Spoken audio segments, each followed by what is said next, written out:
ಭಾರತයේ මහා අශෝක අධිරාජ්‍යයාගේ රාජ්‍ය කාලය තුලදී ශ්‍රී ලංකාවට බුදුදහම හඳුන්වා දෙනු ලැබීය. බුදුන් වහන්සේගේ කල්පිතයන් මූර්තිමත් වූ ධර්මිෂ්ඨ විනයගරුක සමාජයක් දිවයිනේ පසු කාලීන ඉතිහාසයේ ජීවමාන බලවේගයේ බවට පත් විය.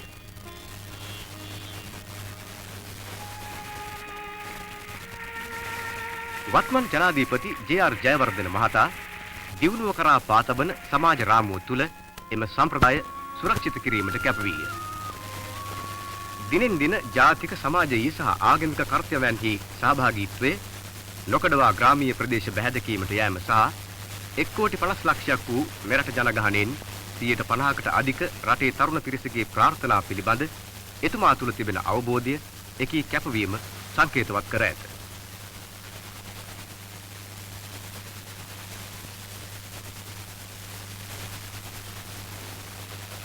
ජාතියේ ජීව රුධිරය දරුවන් සහ කාන්තාවන්ගේ ජනාධිපතිතුමා අවස්ථා දෙකකදීම පවසා ඇති පරිදි සෑම මිනිසෙකුටම මවෙකු සිටී. මෙරට සෑම දරුවෙකුටම විධායකයේ උසස්ම තත්ත්වයේ ප්‍රාර්ථනා කළ හැකිය.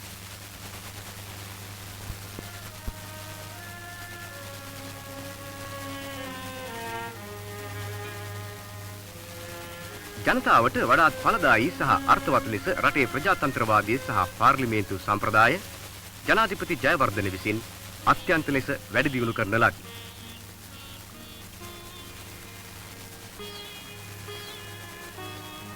එක්දහස් 1977 ජූලි මාසයේදී ජේ.ආර්. ජයවර්ධන මහතාගේ නායකත්වයෙන් යුත් එක්සත් ජාතික පක්ෂයේ ලත් මින් පෙර නොවූ විජයග්‍රහණයෙන් පසු ශ්‍රී ලංකා පාර්ලිමේන්තුව මගින් සම්මත කරන ලද ව්‍යවස්ථා සංශෝධනයෙන් නිවහල් දැහැමි සමාජයක් සඳහා අපේක්ෂා ඉටු කර දීමේ ජනතාව විසින් පත් කරන ලද ජනාධිපති තනතුර දී විය.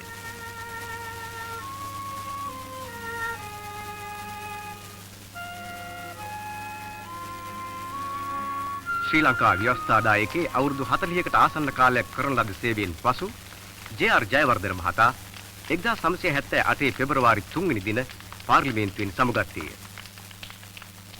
එම අවස්ථාවේදී පිරී ඉතිරී ගිය පාර්ලිමේන්තු සභාගම තුල හැඟීම් බර හදින් කතා කළ එතුමා මේ සභාගම තුල මගේ සේවා කාල පරිච්ඡේදයේදී එහි ගෞරවය, එහි සමාජිකයන්ගේ කාර්යයන් සහ අයිතිවාසිකම් තත්ත්වයේ සුරක්ෂිත කිරීමට වෙහෙසුණෙමි.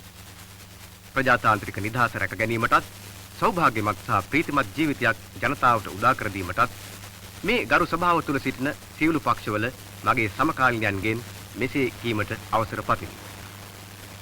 තමා වෙතට ආලෝකය හරවා ගන්න. තමා වෙතම තමා පහනක් වන්න. සත්‍යගරුක වන්න. මේ ජීවිතයේදී හෝ ඉන් එහාට කිසිදු පීඩාවක් ඉන් ඇති නොවේ.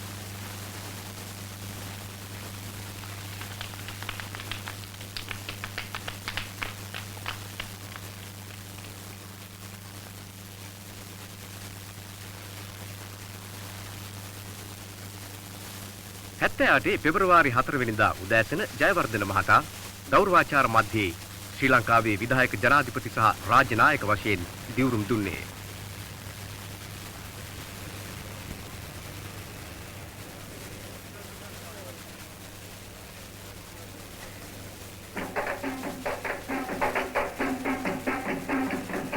වසර 2500කට අධික මෙරට ඉතිහාසයේ ප්‍රථම ජනතා ජනාධිපති වශයෙන් ජයවර්ධන මහතා ජනතා පරමාධිපත්‍යය සහ ජනරාජ්‍ය ව්‍යවස්ථාව සුරක්ෂිත කරන බවට ප්‍රතිඥා දුන්නේය. ශ්‍රී ලංකාවේ ජනාධිපති ධූරයට අයත් සියලු කාර්යයන් සහ කර්තව්‍යයන් ආණ්ඩුක්‍රම ව්‍යවස්ථාවට හා නීතියට අනුකූලව ඉටු කරන බවටද ගෞරව බහුමානයෙන් යුක්තව ප්‍රතිඥා දෙමි.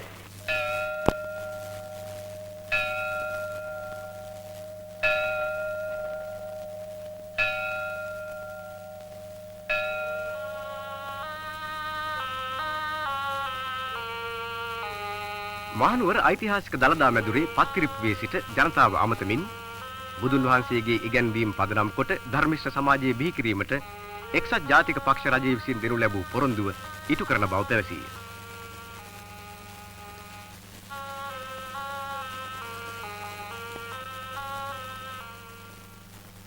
ජූනියස් රිචඩ් ජයවර්ධන කීර්තිමත් පවුලක E.W. ජයවර්ධන මහතාගේ වැඩිමහල් පුත්‍රයාව 1906 සැප්තැම්බර් මාස 17 වෙනිදාවක උපත ලැබීය.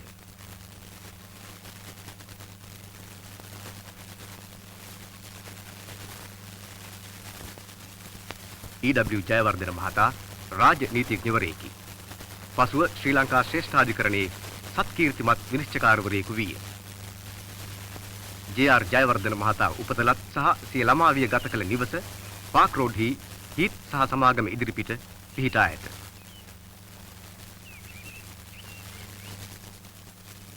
ජයවර්ධන මහතාගේ පියාණන් විනිසුරු E.W. ජයවර්ධන මහතාට සොහිරන් 5 දෙනෙකු සහ සොහිරියන් 3 දෙනෙකි.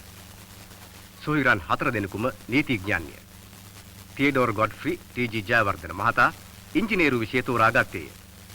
හෙතෙම ස්වේච්ඡා භටයෙකු ලෙස ලංකා පාබල හමුදාවට බැඳුනි. පසු කලක එහිම කර්නල්වරයෙකු ඒ මහතා එම සේනාංකයේ අනදින නිලධාරී තනතුරට උසස් විය. හෙක්ටර් ඇල්ෆ්‍රඩ් ජයවර්ධන ප්‍රබල දේශපාලන නායකයෙකු විය. නීතිඥයෙකු සහ ශූර කතිකයෙකු හෙතෙම 42 වෙනි වියේදී අභාව ප්‍රාප්ත විය.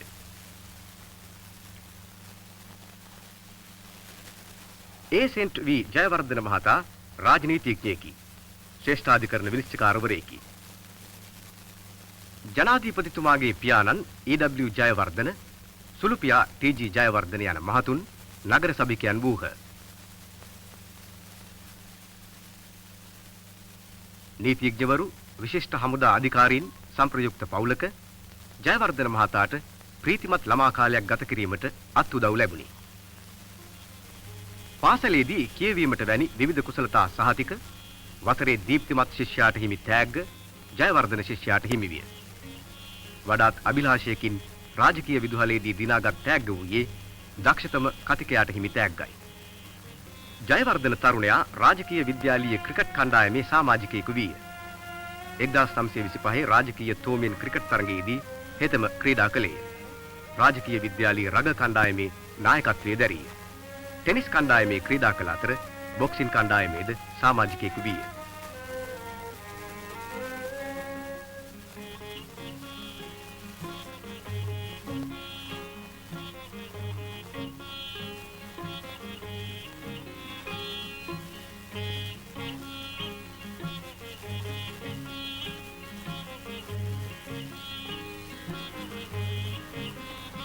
ඒ අතර රාජකීය විද්‍යාලීය වාර්ෂික සංග්‍රහයේ සංස්කාරක විය. ඒ ටී.එස්. ප්‍රනාන්දු මහතා සමගය. පසු කලක ටී.එස්. ප්‍රනාන්දු මහතා ශ්‍රේෂ්ඨාධිකරණ විනිශ්චයකාරවරයෙකු, ඇපැල් උසාවියේ සභාපති සහ අන්තර්ජාතික විනිශ්චයකාරවරුන්ගේ කොමිසමේ සභාපතිවරයාද විය.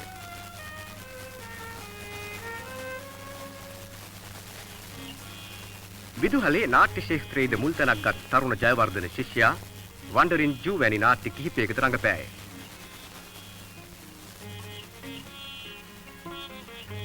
විනිසුරු ටී.එස්. ප්‍රනාන්දු මහතා හැරුණු විට J.R. ජයවර්ධන මහතා සමග රාජකීය විද්‍යාලයේ සිට පසුව දීප්තිමත් පුද්ගලයන් වූයේ සිවිල් සේවයේ S.C. ප්‍රනාන්දු සහ R.H. වික්‍රමසිංහ, දේශපාලනඥයන් වූ R.G. සේනානායක, ශර්ලි කොරයා, ස්ටැන්ලි ද සොයිසා, T.B. පානබුක්කේ, ආචාර්ය කොලින් ආර් ද සිල්වා සහ සෙනෙට් සභික ජස්ටින් කොතලාවල යන මහතුරුන්ය.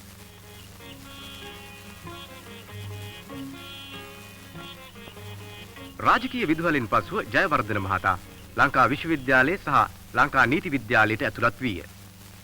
එහිදී අධිනීතිඥවරයෙකු ලෙස සමත් විය. නීති විද්‍යාලයේදී කතිකත්වයේ සඳහා වන හෙක්ටර් ජයවර්ධන රන් පදක්කම සහ නීති සමීක්ෂණය සඳහා වන දිනිසුරු වෝල්ටර් පෙරේරා තිලිනේද එතුමා දිනාගත්තේය.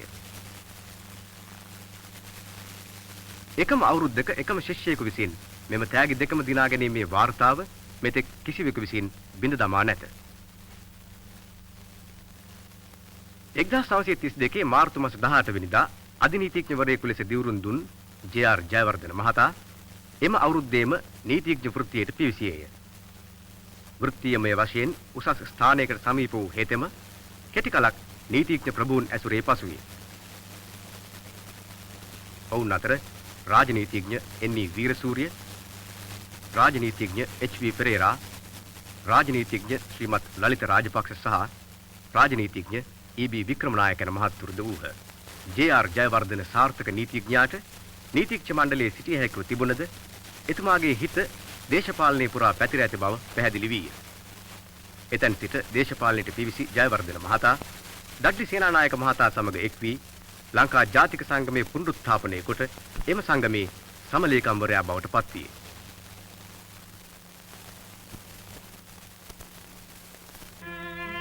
එක්දහස් 935 දී ජයවර්ධන මහතා එලිනා රූපසිංහ මෙනිවිය සමග විවාහ විය.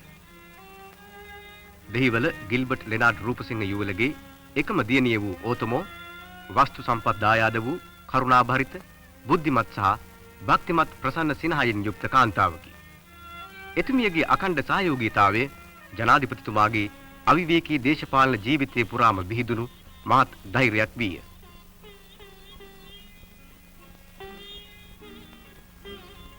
ජනාධිපතිතුමා සමග එතර නිලචාරිකා කිහිපයකදීත් මෙහි පැමිණි රාජ්‍ය නායකයන් සහ අමුත්තන් පිළිගැනීමේ අවස්ථාවන්හිදීත් එතුමිය සහභාගීත්වයේ දරුවාය.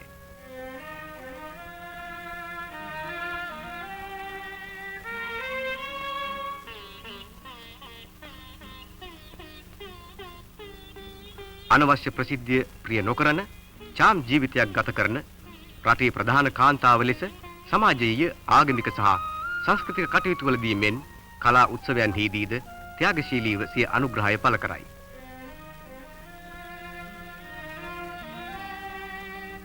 ජයවර්ධන ආර්යාවගෙන් සිය දීර්ඝකාලීන දේශපාලන ජීවිතයට නොකඩවා ලැබුණු සහයෝගීතාවය ජනාධිපතිතුමන්ට මේ විශිෂ්ට ජයග්‍රහණය කරා ලංවන්නට ආශිර්වාදයක් විය.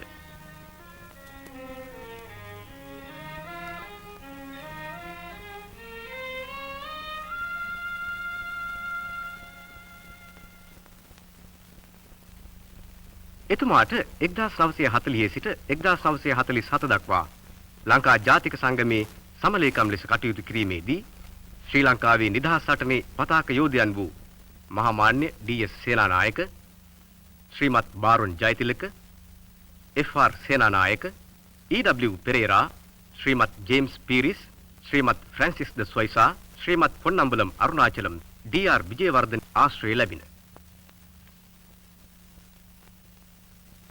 මේ කාලය තුලම ඉතා සමීප සම්බන්ධකමක් සහ අඛණ්ඩ මිත්‍රත්වයක් ඉන්දියානු කොංග්‍රස් සභාවේ නායකයන් වූ මහත්මා ගාන්ධි, ජවහර්ලාල් නේරු, ජයප්‍රකාශ් නාරායන් ඇතුළු නායකයන් සමග ඇති කරගත්තේය. මෙරට තරුණ දේශපාලනඥයෙකු හැටියට 1940 මාර්තු මාසයේදී රාම්ගර්හි පැවති ඓතිහාසික ಭಾರತ ජාතික කොංග්‍රසයේ වාර්ෂික සැසිවාරයට සහභාගී විය. එතුමා එහිදී ಭಾರತ නායකයන් වන මහත්මා ගාන්ධි, සුභාෂ් චන්ද්‍ර බෝස්, රබින්ද්‍රනාත් ටාගෝර්, ජවහර්ලාල් නේරු ඇතුළු සෙසු නායකයන්ද හමු වී දෙරට මුහුණ පාමින් තිබූ විවිධ ප්‍රශ්න සාකච්ඡා කිරීමට ඉඩකඩ සලසා ගත්තේය. ස්වරාජ්‍යයක් පැතු ඉන්දිය ජාතික සටන පිළිබඳවද අත්දැකීම් එතුමාට එහිදී ලැබුණි.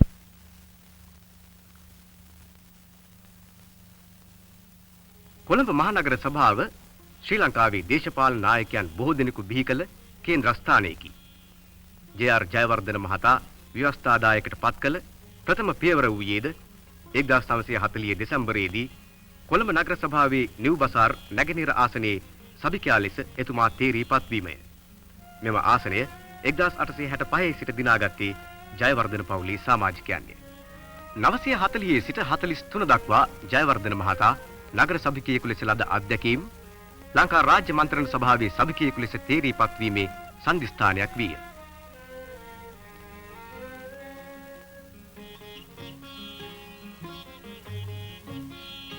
හතලිස්තුනේ මැයි මාසයේදී ශ්‍රීමත් බාරොන් ජයතිලක මැතිතුමා ඉන්දියාවේ මහා කොමසාරිස් පදවියේ වැඩභාර ගැනීම පිණිස කැලණිය ආසනයෙන් ඉල්ලා අස්විය.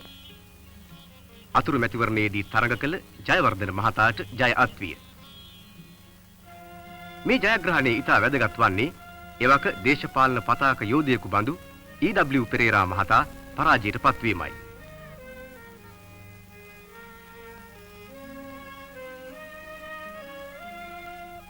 ඡන්ද ලකුණු නොතිබින සුදු පාටින් ආ ජයවර්ධන මහතා ඡන්ද 22000ක් සහ කොළ පාටින් ආ පෙරේරා මහතා ඡන්ද 11000ක් ලැබීය. ජයවර්ධන මහතා ජාතියේ මහා පුරුෂයන්ගේ ඇසුර ලැබීය. රට නිදහස් කර දීමේ නායකත්වයේ වගකීම් බෙදා හදාගත්තේය. 1943 මැයි මාස 25 වෙනිදා රාජ්‍ය මන්ත්‍රණ සභාවේ සභිකයෙකු ලෙස ජයවර්ධන මහතා දිවුරුම් දෙද්දී එහි වූ සෙසු නායකයන් වූයේ මන්ත්‍රණ සභාවේ නායක ඩී.එස්. සේනානායක, පළාත් පාලන අමාත්‍ය එස්.ඩබ්ලිව්.ආර්.ඩී. බණ්ඩාරනායක, ප්‍රවාහන අමාත්‍ය ශ්‍රීමත් ජෝන් කොතලාවල, සෞඛ්‍ය අමාත්‍ය ජෝර්ජ් ඊ.ද සිල්වා, අධ්‍යාපන අමාත්‍ය සී.ඩබ්ලිව්.ඩබ්ලිව්. කන්නංගර, කම්කරු, කර්මාන්ත සහ වෙළඳ අමාත්‍ය ජී.සී.එස්. කොරයා, ස්වදේශ කටයුතු අමාත්‍ය ඒ මහාදේව යන මහත්තුරුන්ය. ජයවර්ධන මහතාගේ සමකාලීනිකයන් වූයේ Dudley Senanayake, ආර්.එස්.එස්. Gunawardena, MD. Banda, එම්.සී.එම්. Khalil, ඒ රත්නායක, පී.ද.එස්. කුලරත්න සහ ජී.ජී. පොන්නම්බලම් යන මහත්තුරුන්ය. සිය දේශපාලන ජීවිතයේ මුල් කාලයේදීම ජයවර්ධන මහතා ජනතා අපේක්ෂාවන් අවබෝධ කරගත්තේය.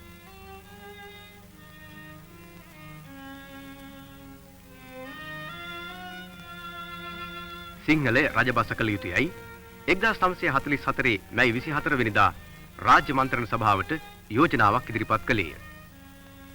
මගේ යෝජනාවේ අපේක්ෂාව වසර 125කට අධික කාලයක් තිස්සේ මේ රටේ රාජ්‍ය භාෂාව ලෙස ඉංග්‍රීසි භාෂ ලබා ඇති තැන ඉවත් කරවීමයි. අපේ උසාවිවල, අපේ රජයේ දෙපාර්තමේන්තුවල සහ අපේ බොහෝ ජන කොටස් වලින් නිරූපණය වන මේ ඛේදවාචකය නිරන්තරයෙන්ම ඉතා පැහැදිලි ලෙසින්ම බැද්දේගම නම් වූ ප්‍රසිද්ධ ග්‍රන්ථයේ දක්වා ඇත. කාටත් එය කියවන ලෙස මා උපදෙස් දෙනවා. රාජ්‍ය මන්ත්‍රණ සභාවේ සෙසු ජාතික නායකයන් සමග සෝල්බරි කොමිසම වර්ජනය කර නිදහස තකා වෙනම ව්‍යවස්ථාවක් සම්පාදනය කිරීමටත් එතුමා තීරණය කළේය. බ්‍රිතාන්‍ය ආණ්ඩුකාරවරයාගේ ව්‍යවස්ථාවට විරෝධීව අමාත්‍යවරුන්ගේ ව්‍යවස්ථාව ලෙස නම් කෙරෙනු අවසන් කෙටුම්පත එස්.ඩබ්ලිව්.ආර්.ඩී. බණ්ඩාරනායක මහතා විසින් යෝජනා කළේය. ජයවර්ධන මහතා ස්ථිර කර සිටියේය. මහාමාන්‍ය ඩී.එස්. සේනානායක මහතා 1948 මෙරට නිදහස දිනා ගැනීමේදී ජයවර්ධන මහතා දුන් සහාය විශේෂයෙන් හඳුනා ගත්තේය.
එක්දස් 947 අගෝස්තුවේ පවත්වන ලද මැතිවරණයේදී ඩී.එස්. සේනානායක මහතාගේ නායකත්වයෙන් වූ එක්සත් ජාතික පක්ෂයේ ජයග්‍රහණය ලැබූ අතර ජේ.ආර්. ජයවර්ධන මහතා ඩී.එස්. සේනානායක රජයේ මුදල් අමාත්‍ය තනතුරට පත්විය.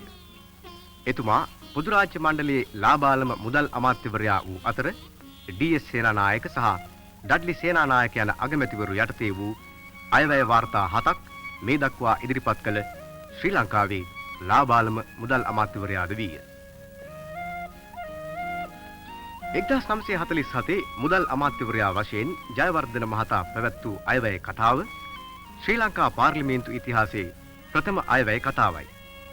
සිය කතාවෙහි රටාව සහ ප්‍රමිතිය පසුගිය වසර 35 තුළ සියලුම මුදල් අමාත්‍යවරුන් විසින් නොවෙනස්ව අනුගමනය කරන ලදී. බ්‍රිතාන්‍ය යුගයේ අයවැයට ඇතුළත් වූයේ ආදායම් එකතු කිරීම, නීතිය සහ ආඥා පවත්වාගෙන යාමයි. ආර්ථික සංවර්ධනය සහ රැකී රක්ෂා පිළිබඳව ප්‍රථම වරට සාකච්ඡා කරනු ලැබුවේ ජයවර්ධන මුදල් අමාත්‍යතුමාගේ අයවැය කතාවෙනි.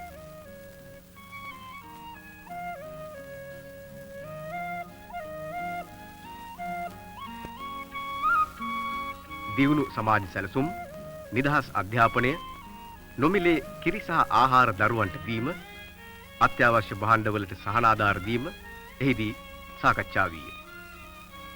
බ්‍රිතාන්‍ය කොලනියක්ව තිබූ ආසියානු රටක ප්‍රථම වරට සංවර්ධන කාර්යයන් සටහන් වූ 1948 පැවැත් වූ දෙවැනි අයවැය කතාවෙන් 6 අවුරුදු සැලැස්මක් පාර්ලිමේන්තුවට ඉදිරිපත් කර සිටියේය.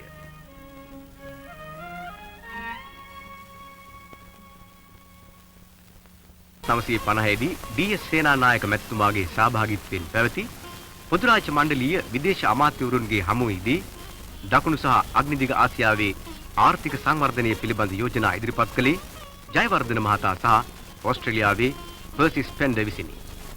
මූලික සැලසුම් සකස් වූයේ සිඩ්නි නුවරදීය. එය කොළඹ ක්‍රමයේ ලෙස නිල වශයෙන් ප්‍රකාශ විය. මේ දක්වා එම ක්‍රමයේ යටතේ ඇමරිකානු ඩොලර් ප්‍රකෝටි 50ක මූලික ආධාර සහ කාර්මික සහයෝගීතාද දියුණු වන රටවල පුද්ගලයන් 1,15,000ක් විශේෂඥ පුහුණුවද ලබා ඇත.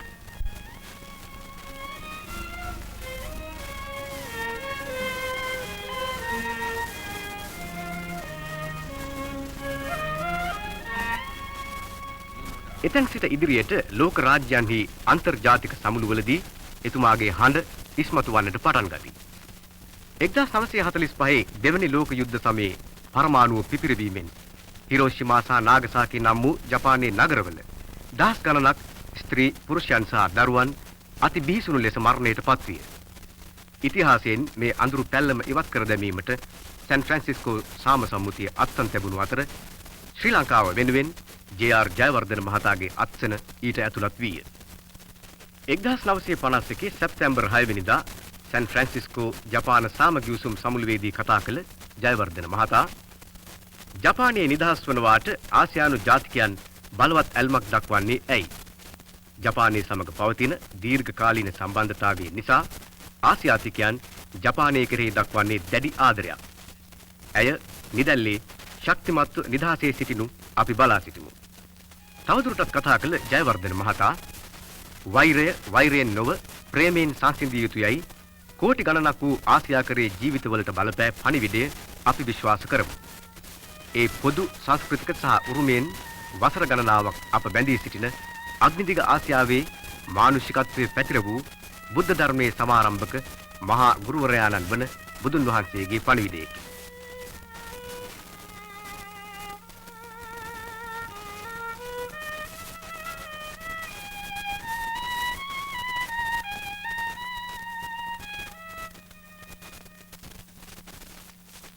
ජයවර්ධන මහතා විටින් විට විවිධ අගමැතිවරු යටතේ සේවය කළේය. ඩී.එස්. සේනානායක මහතා යටතේ මුදල් ඇමති වශයෙන්ද, ඩඩ්ලි සේනානායක මහතා යටතේ මුදල් ඇමති වශයෙන්ද, ශ්‍රීමත් ජෝන් කොතලාවල අගමැති යටතේ කෘෂිකර්ම සහ ආහාර ඇමති ලෙසත් යලි 1965 සිට 1970 දක්වා අමාත්‍ය මණ්ඩලයේ ඩඩ්ලි සේනානායක අගමැති යටතේ රාජ්‍ය අමාත්‍යවරයා ලෙසත් කටයුතු කළේය. 1943 සිට 1956 දක්වා රාජ්‍ය මන්ත්‍රණ සභාවෙත් පාර්ලිමේන්තුවෙත් කැලණිය ආසනයේ නියෝජනය කළේය. 1960 සිට කොළඹ දකුණ ආසනයේ නියෝජනය කළේය. ඩඩ්ලි සේනානායක කැබිනට්ටුවේ මුදල් ඇමතිව සිටියේදී ශ්‍රී ලංකා මහ බැංකුව ආරම්භ කිරීමේ මූලික වගකීම පැවරෙන්නේ එතුමාටය. ශ්‍රීමත් ජෝන් කොතලාවල කැබිනට්ටුවේ කෘෂිකර්ම සහ ආහාර ඇමතිව සිටියේදී ජාතික කිරි මණ්ඩලය සහ කෘෂිකාර්මික පර්යේෂණ මධ්‍යස්ථානය ආරම්භ කළේය.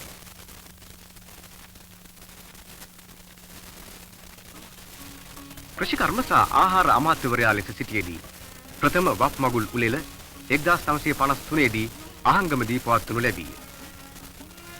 සලුසල අපනයන සංවර්ධනය, කොන්සෝල් එක්ස්පෝර්ට් සමාගම සහ ලංකා විද්‍යාත්මක කාර්මික පර්යේෂණ ආයතනය ආදී යෝජනා ක්‍රම ඇති කළේද ජයවර්ධන මහතා විසිනි.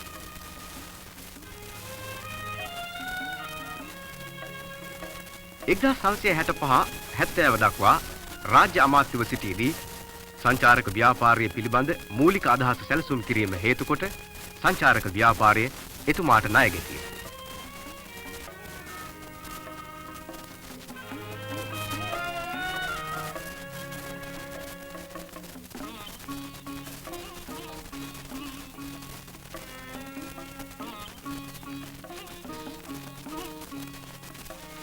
ඩඩ්ලි සේනානායක රජය යටතේ ජයවර්ධන මහතා ශ්‍රී ලංකාව වෙනුවෙන් ලන්ඩනයේ පැවති පොදු රාජ්‍ය මණ්ඩලීය අගමැතිවරුන්ගේ සම්මේලනය 1948 සිට 52 දක්වාම නියෝජනය කළේය.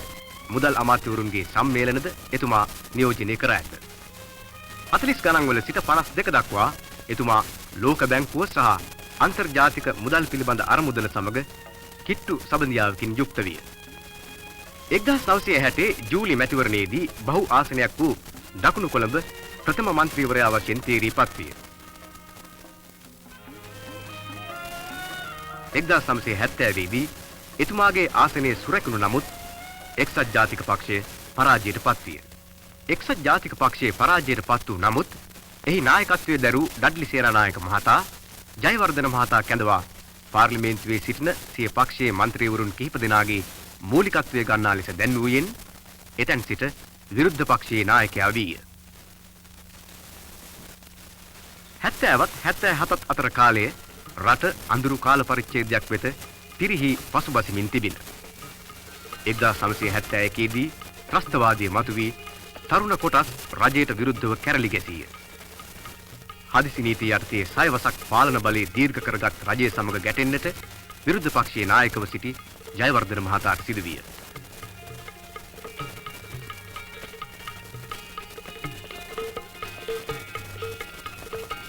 සිය දේශපාලන ජීවිතයේ ජයවර්ධන මහතාගේ සමීපතම හිතවතෙකු වූ ඩඩ්ලි සේනානායක මහතා 1973 දී අභාව ප්‍රාප්ත විය.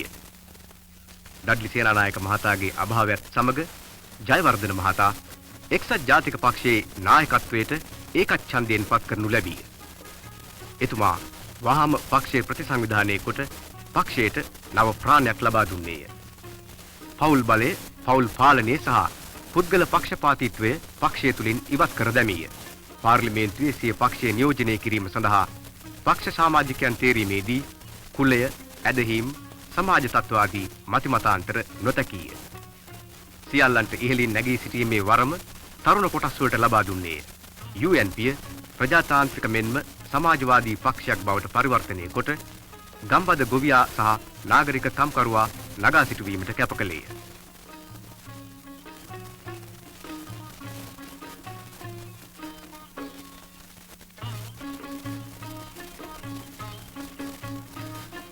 ශක්තිමත් පක්ෂ ශාඛා තරුණ සංවිධාන සහ කාන්තා සංවිධාන පිහිටුවා නව රුධිරයක් සහ ජීවයක් පක්ෂ ශාඛාවලට මෙන්ම කොළඹ මූලස්ථානයටද ලබා දුන්නේය.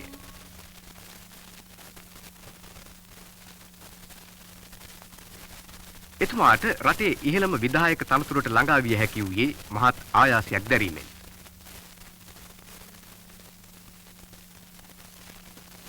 ජනවරමකින් තොරව පාර්ලිමේන්තුවේ නිල කාලයේ දීර්ඝ කිරීම, පුවත්පත් නිදහස සීමා කිරීම වැනි ප්‍රජාතන්ත්‍ර විරෝධී ක්‍රියාමාර්ගවලට විරුද්ධව සටන් කිරීමටද ජයවර්ධන මැතිතුමාට සිදුවිය.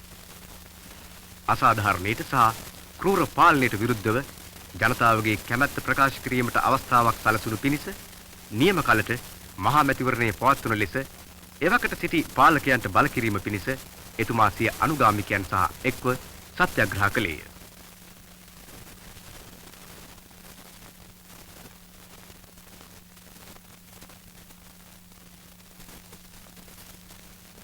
එක්දහස් 975 දී එවකට සිටි සමගි පෙරමුණු රජය ජනමත විචාරණයකින් හෝ මහා මැතිවරණයකින් තොරව හුදෙක් පාර්ලිමේන්තුවේ 3/2ක වැඩි ඡන්දයෙන් පමණක් පාර්ලිමේන්තුවේ නිල කාලය දීර්ඝ කරගත්තේ. ජයවර්ධන මහතා ඊට විරෝධය පෑවේ 1975 මැයි 21 වෙනිදා තමා නියෝජනය කළ දකුණු කොළඹ අසුනෙන් ඉල්ලා අස්වීමෙන්.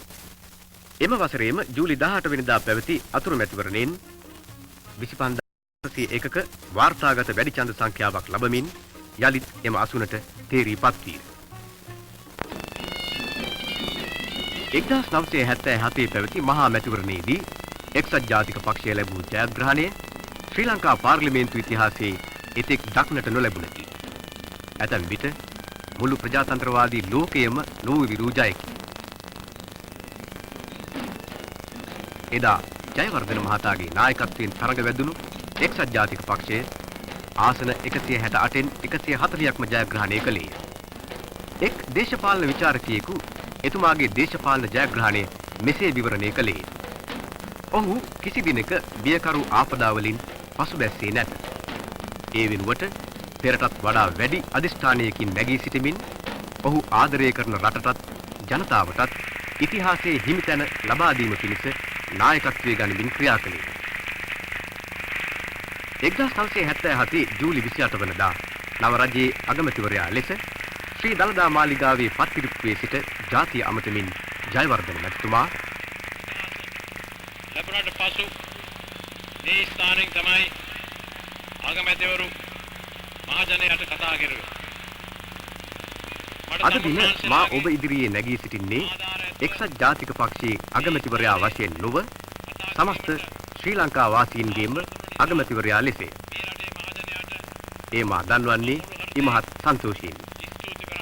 බුදුන් වහන්සේගේ ඉගැන්වීම් පදනම් කොටගෙන මේ රටේ ධර්මිෂ්ඨ සමාජයක් බිහි කිරීම සඳහා දුන් පොරොන්දු සියල්ලම ඉටු කිරීමට එක්සත් ජාතික පක්ෂ රජය බලාපොරොත්තු වෙයි.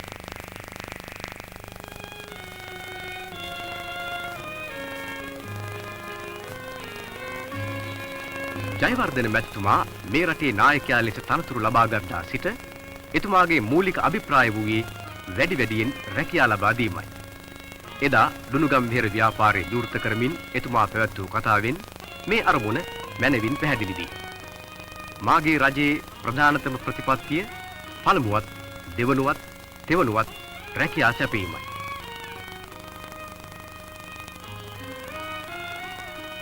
කඩිනම් මහවැලිය යටතේ ඉදිවන කොත්මලේ රන්දිනිගල වික්ටෝරියා සහ මාදුරුවේ විශාල ජලාශ යෝජනා ක්‍රම කටුනායක සහ බියගම නිදහස් වෙළඳ කලාප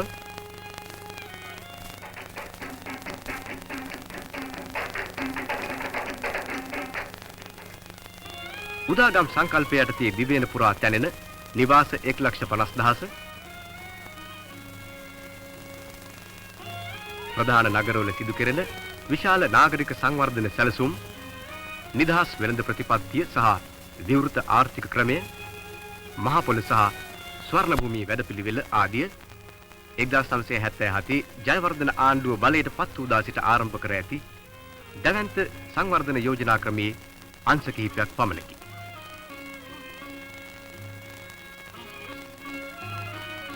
ජයවර්ධන ජනාධිපතිතුමා නායකත්වයේ උසුලන එක්සත් ජාතික පක්ෂය අද දිවයිනේ ඇති විශාලතම වෘත්තීය සංගම් ව්‍යාපාරයට සම්බන්ධයි. මේ දිනය වැඩ කරන ජනතාවගේ අහිමි දී ගිය අයිතිය තහවුරු කරයි. 1978 පෙබරවාරි මාස සිට මෙරට විධායක ජනාධිපතිවරයා වශයෙන් හැම රටක් සමගම සමගතා පවත්වා ගන්නට එතුමා සමත් විය.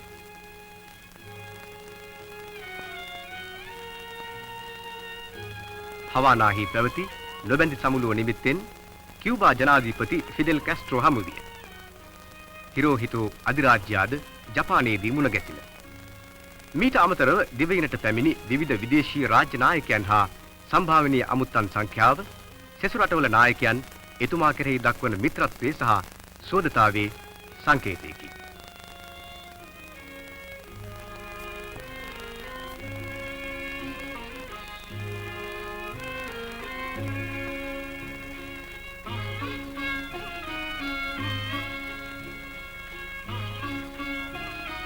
අකීතෝ කුමරා සහ කුමරියද බ්‍රිතාන්‍යයේ දෙවැනි එලිසබෙත් මහරජින සහ එඩින්බරෝ ආදිපාදවරයාද ජනාධිපතිතුමා සහ එම මැතිනියගේ අමුත්තන් ලෙස මෙහි පැමිණියහ.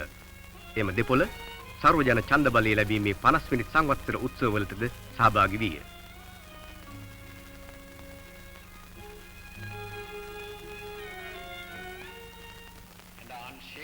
ජයවර්ධන මැතිතුමා නොබැඳි ව්‍යාපාරයේ මෙන්ම පොදු රාජ්‍ය මණ්ඩලයේ කටයුතු වලද ක්‍රියාශීලී ලෙස නිරතව සිටී.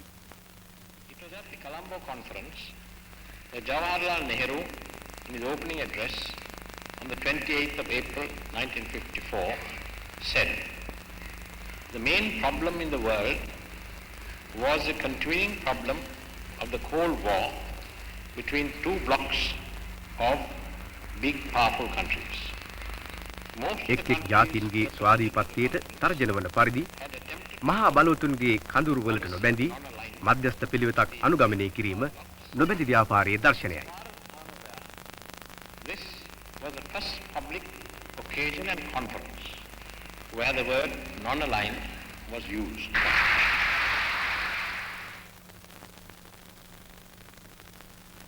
ජීවමාන ප්‍රජාතන්ත්‍රවාදී ක්‍රමයකට ඔබින පරිදිම දේශීය වශයෙන්ද විරුද්ධ පක්ෂ නායකයන් හා සුහද සබඳතා පවත්වා ගන්නට එතුමා සමත්ව සිටී. ජූනියස් රිචඩ් ජයවර්ධන භක්තිමත් බෞද්ධයෙකි. තියුණු අවබෝධයකින් යුතුව බුදුදහමේ ඉගැන්වීම් හදාරන්නෙකි.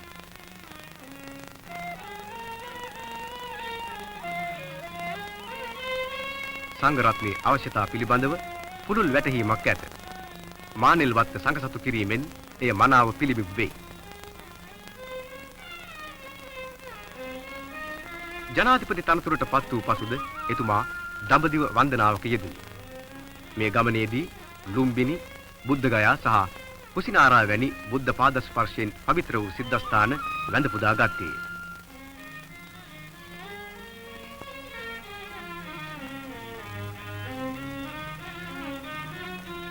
බුදුදහම සහ මාක්ස්වාදය, බෞද්ධ ලිපි, බුදුන් වහන්සේගේ දේශනා තුන සතුට සඳහා බුදුන් දෙසූ මඟ එතුමා විසින් ලියන ලදී.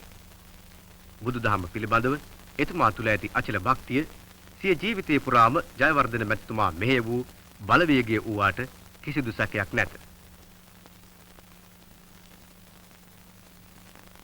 1977 ආරම්භ කළ රජයේ දැවැන්ත සංවර්ධන වැඩපිළිවෙල ඉදිරියටත් පවත්වාගෙන යාම පිණිස නැවතත් ජනාධිපති ලෙස ජනවරමක් ලබා ගැනීමට 1982 දී එතුමා ජනතාව ඉදිරියට යලි ආවේය. 82 ඔක්තෝබර් 20 වෙනිදා පැවති එම ජනාධිපතිවරණයේදී ජනතාව නැවත වරක් එතුමා කෙරෙහි සිය විශ්වාසය පළ කරමින් 1989 මාර්තු දක්වා තවත් වසර 6කට විධායක ජනාධිපති වශයෙන් එතුමා තෝරාපත් කරගැනුණා. ව්‍යවස්ථානුකූල සහ නීත්‍යානුකූල ජනමත විචාරණයක් තුලින් පාර්ලිමේන්තුවේ නිල කාලයේ තවත් වසර 6කින් දීර්ඝ කිරීම පිළිබඳව ඉන්පසුව එතුමාගේ අවධානය යොමු විය. ඒ ගැන ජනතාවගේ කැමැත්ත විමසීම ජනමත විචාරණයේදී සිදු විය. එහි ප්‍රතිඵල අනුව නිවහල් ධර්මිෂ්ඨ සමාජයක් ගොඩනැගීම සහ රැකියා අවස්ථා බහුලව ඇති කිරීම පිණිස දියත් කර ඇති සංවර්ධන වැඩපිළිවෙල නොකඩවා ඉදිරියට ගෙන යාම සඳහා ජේ.ආර්. ජයවර්ධන ජනාධිපතිතුමාගේ ප්‍රධානත්වයෙන් යුත් එක්සත් ජාතික පක්ෂ රජය තවත් 6 අවුරුදු කාල සීමාවකින් දීර්ඝ කිරීමට ජනතා අනුමැතිය ලැබිණි. මෙරට දේශපාලන ඉතිහාසයේ දෙවරක්ම ජනතා වරම් ලත් ජනාධිපති වූයේ එතුමායි. ජනතාව එතුමාගේ ආත්මයයි. මට රකින්නට පරපුරක් නැත. තර කරන්නට බූදලයක් නැත. ඔටුනු පළඳවන්නට කුමාරයෙකු හෝ කුමාරිකාවක නැත. මට රකින්නට ඇති පරපුරත් තර කරන්නට ඇති බූදලයත් ඔටුන්න හිමි කුමාර කුමාරිකාවොත් රටේ මහා ජනතාවයි.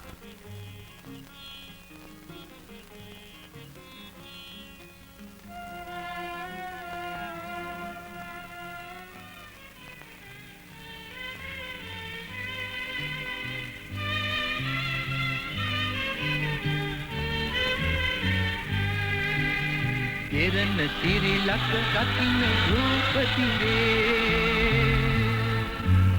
ඔබය සිළුමින සුකුන් හෙළදීපේ සැලෙන ආසිරි කුසුම් වරුතාවේ දිනෙන් දිනේ ඉසුරු සාදා මෙතුන් හෙළයේ සතුට පාදා ජයෙන් ජය වේවා ජයෙන් ජය වේවා.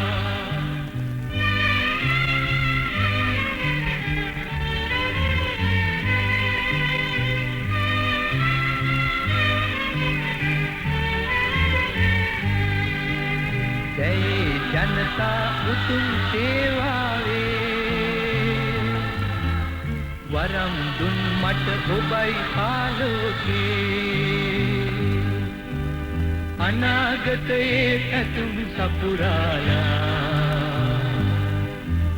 දිනු දෙරණේ කසුන් කැමති 12 මාසේ පහන් පිලති සදා බැබලේවා සදා බැබලේවා.